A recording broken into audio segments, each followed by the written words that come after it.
A wedding is one of life's most significant moments, marking a new beginning for a couple. Today, my husband and I were at my sister-in-law's wedding. Even though I wasn't particularly eager to attend, nevertheless I went. As the reception continued and course after course was served, I found myself with a child's meal in front of me, while everyone else enjoyed sophisticated French cuisine.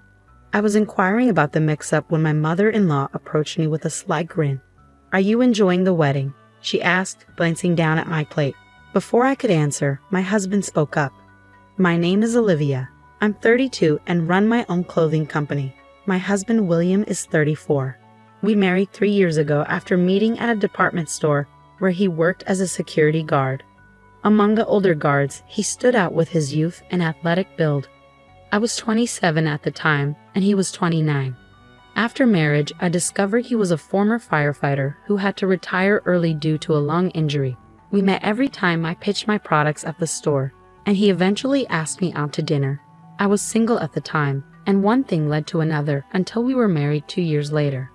Life with my husband is fulfilling. We rarely argue, though our busy work schedules mean little time together. My only complaint is the occasional difficulty with his family, particularly his older sister Sarah, who is 35. Our story with Sarah began on a rare day off we both managed to secure. "Let's go shopping since we have the day off together," my husband suggested. "That sounds perfect. I need new shoes anyway." Our busy schedules rarely allow simultaneous days off, so it was a special opportunity. Just as we were ready to start our day, the doorbell rang at 7 a.m. My husband grumbled as he went to answer it. To our surprise, it was Sarah, standing at the door with a suitcase. "Sarah, what are you doing here at this hour?" we asked, perplexed. With a casual air, she said, "I need a place to stay for a while. I'm getting married soon, and the venue is near your home. It's easier for me to manage the wedding preparations from here." She started to walk in as if she had every right. "Wait a minute," I objected. "We were about to go out. It's our day off." Sarah's face lit up. "Oh, shopping? I want to come too." My husband and I exchanged a surprised look. Are you planning to join us?" I asked cautiously. "Why not? Is there a problem?" She shot back, her tone defiant. My husband and I were taken aback by her audacity. Then she added, "I want to look at baby things." "I need to make sure I'm prepared for the baby," Sarah announced confidently as she took charge, while we stood frozen at the entrance. "Come on, let's get ready and leave by 9 a.m., she instructed. "How are we going?" My husband's face darkened at her self-centered approach. I rarely saw him look so disturbed, but he had told me they never got along well as children, constantly arguing. "Is there any chance you can leave?" I asked, hoping she would understand we wanted to spend our rare day off alone. Sarah's gaze turned cold as she retorted, "You want to exclude me? You're from a single mother family, right?" "Yes, but what does that have to do with anything?" I responded. "Figures. I've known some people from single mother families and they lack empathy. They look down on others," she sneered. The irony of her statement struck me as she looked down on me while claiming my background made me judgmental. Her narrow-minded view infuriated me. That's prejudice. I'm not like that. And even William is uncomfortable. I glanced at my husband, who was glaring at his sister. "What's wrong, William? Anything to say to your sister?" she taunted. "Yes, please just go home," he said firmly. "Fine, but don't come crying to me later, especially you, Olivia," she said as she left. "Thanks for the warning," I replied nonchalantly. With Sarah gone, we had breakfast and went to the nearby mall. However, our luck hadn't changed. After shopping, we rested on a bench when we unexpectedly ran into Sarah again. "Look who it is, the same two," she said with a smirk. "Guess we ended up in the same place," my husband muttered. Then we heard a familiar voice calling Sarah's name. It was my mother-in-law. "Sarah, let's check out those luxury bags over there," she said as they approached us. "William and Olivia, you too," she said, noticing us. My husband sighed, sounding worn out. I felt the same way. Dealing with Sarah was challenging enough, but my mother-in-law only made things worse. Her attitude was unpleasant, and she quickly displayed it. "Is that a bag from Infinity Tread Shoes?" she asked, pointing at the bag my husband was holding. "Yes, it is," he replied. Mother and daughter exchanged knowing glances and laughed. "Since when do you wear such cheap shoes?" they teased, gesturing at their matching luxury brand shoes. Choosing the wrong partner brings misfortune, they added with contemptuous looks directed mostly at me. It was clear I was the main target of their disdain. "You talking about me?" I challenged. I blurted out impulsively, "How much do you earn?" My sister-in-law smirked and replied, I wondered if we're dodging the question. She then proceeded to hurl insults at me. My husband intervened, saying, "Enough, Mom. Your constant boasting about wealth is embarrassing and annoying." His anger was palpable. I had never seen him so furious. Despite his authoritative voice, it seemed to have no effect on them. "William, you were born into a wealthy family. Are you okay with being with this uneducated poor woman?" My mother-in-law sneered. "Education doesn't matter much these days, and Olivia is, my husband, prioritizing defending me over his family," cut her off. His support filled me with happiness and strengthened my trust in him. But before he could finish, they interrupted him.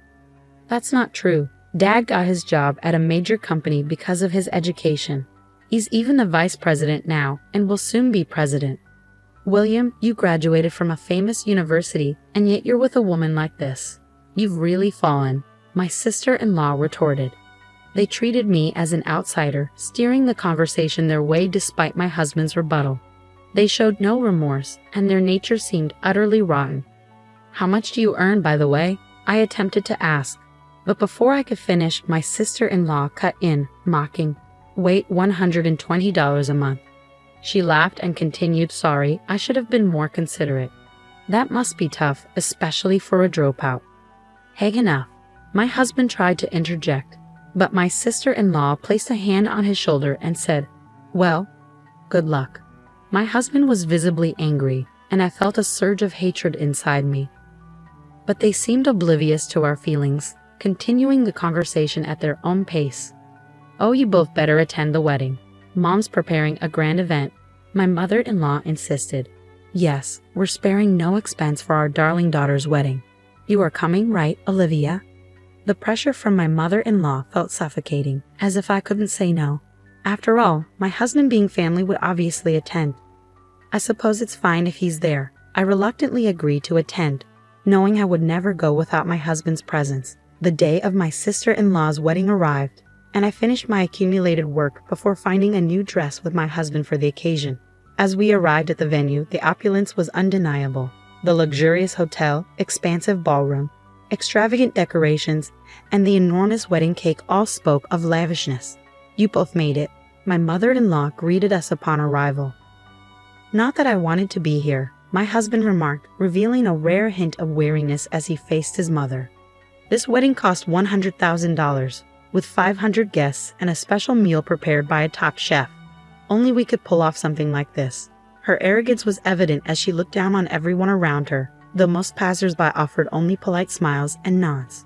Her constant need to flaunt her status appalled me. My husband's words echoed my thoughts. Why did he spend this much on our wedding? Our wedding had been modest, costing $20,000 and attended only by relatives and close friends. But I was content with it. Nevertheless, there was a stark disparity in the way she treated her own son compared to her daughter. "What are you saying? Sarah's fiancé, Alex, will soon work directly under Dad," she said dismissively. "Once Dad becomes president, Alex will be groomed for a key role in the company. It's only right that we give him a proper welcome." My mother-in-law laughed proudly. As we spoke, my father-in-law joined us. "Emily, it's almost time for Sarah and Alex's entrance. Aren't you going to take pictures from the front row?" He seemed intent on ending our conversation, and was just as dismissive as my mother-in-law. "Olivia, it's been a while. You should consider yourself honored to be invited to such an extravagant wedding. You'll probably never experience anything like this again," he said calmly, though his words dripped with condescension. My husband couldn't hold back his frustration. "Why do you have to phrase it that way, Dad?"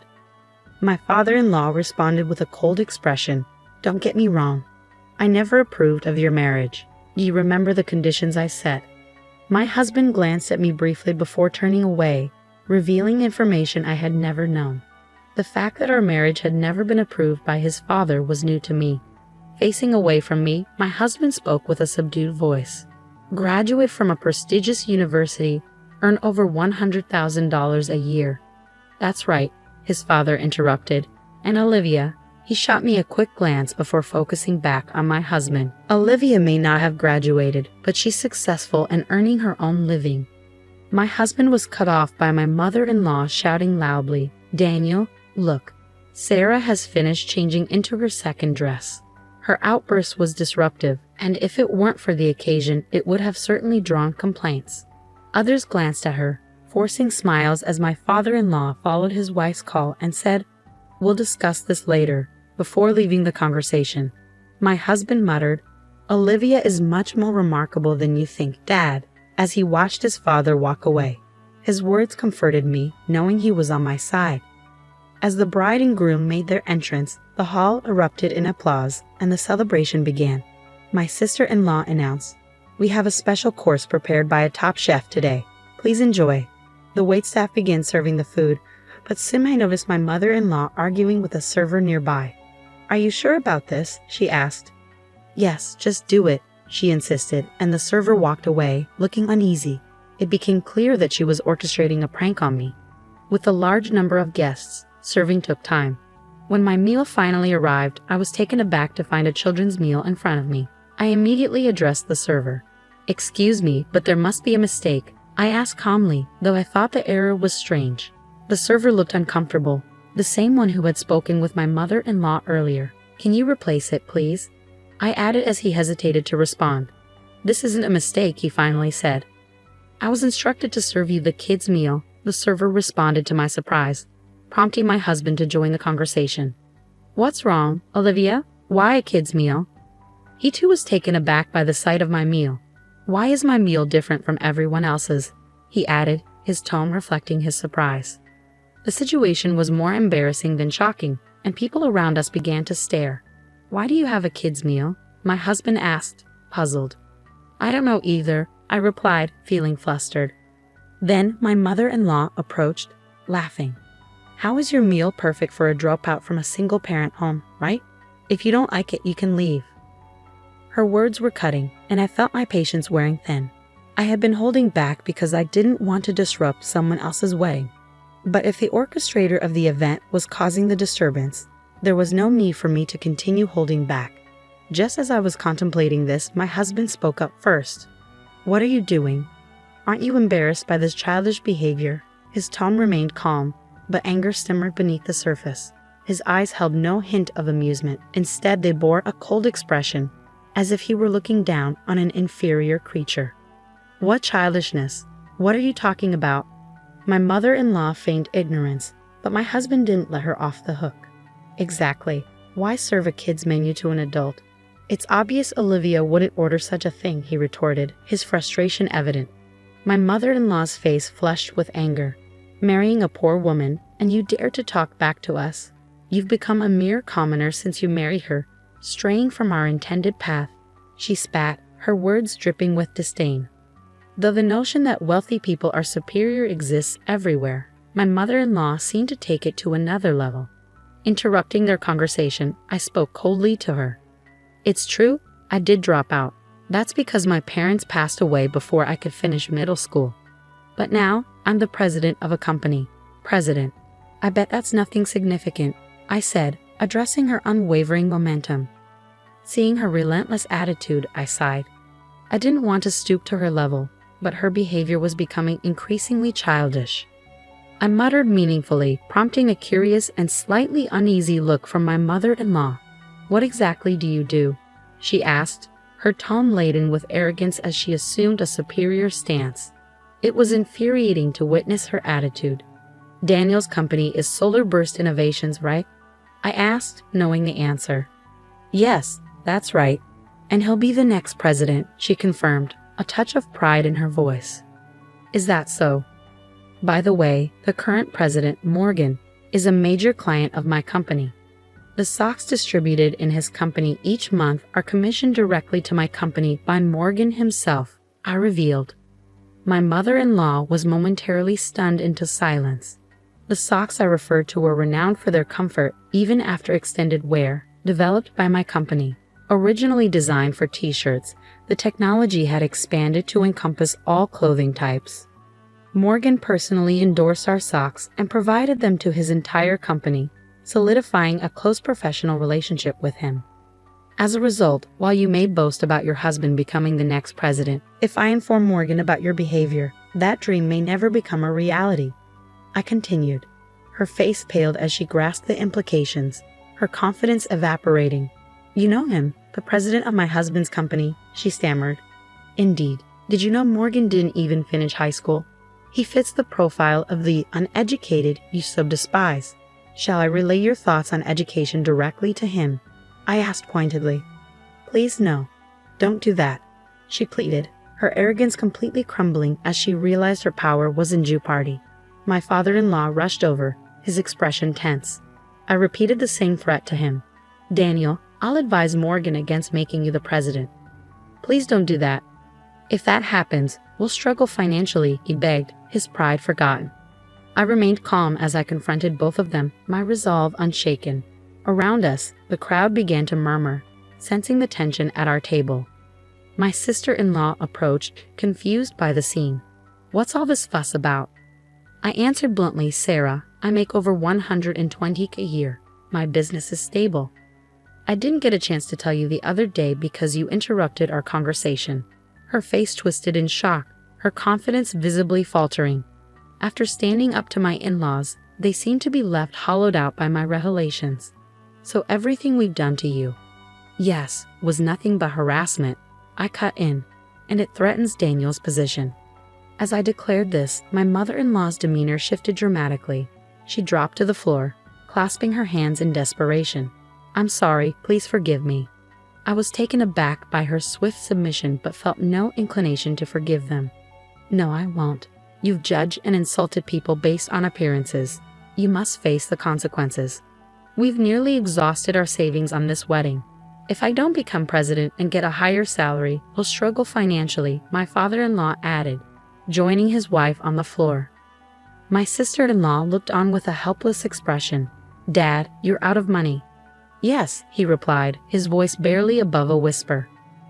I spent all my resources on this wedding as a gift to the two of you. What about our honeymoon funds and Alex's promotion? Her voice quivered, but she was only concerned about her own deteriorating situation. She hated being knocked down from her pedestal and constantly relied on others instead of trying to find solutions on her own. Wait, you bragged about your wealth and were planning to fund your honeymoon with your parents' money? How embarrassing, I retorted. What did you say? My sister-in-law shot back, but she had no argument. You all claim to be wealthy, yet you rely on others and boast about your status. Real wealthy people and celebrities don't flaunt their wealth, I declared. You're nothing but pretenders. Know your place. My harsh words left them deflated, and my husband murmured his admiration. The wedding could no longer proceed as planned, so we left the event early. Later, I explained the situation to Morgan. So it wouldn't be in your best interest if Daniel became president, right? Exactly, I confirmed. Don't worry, I won't forgive Daniel for insulting you, nor will I promote him. Maybe I should transfer him to an overseas branch instead. Morgan laughed as he spoke.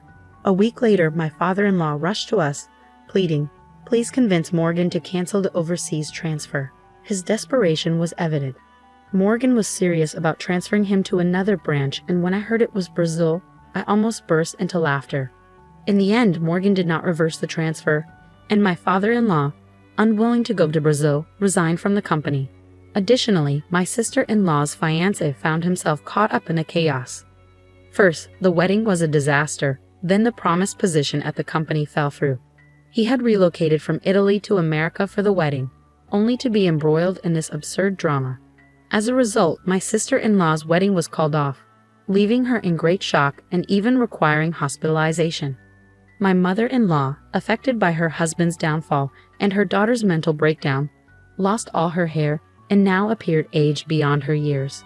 As my husband observed, the lives of these three people who had freely insulted others lost their luster in an instant, much like a diamond revealed to be nothing more than a lump of carbon. The supposed opulence of my in-laws was merely a facade. Just as life can hinge on a single event that influences the future, this moment profoundly affected them. As for me, I used my savings to prepare for building my dream home with my husband. While my in-laws' lives became increasingly difficult, my business thrived, generating growing profits. Additionally, with the calmness returning to our lives, I discovered I was pregnant. With financial stability and a growing family, we may seem like celebrities to my in-laws now. But I vow to remain humble and live happily with my husband and our future child, never succumbing to arrogance.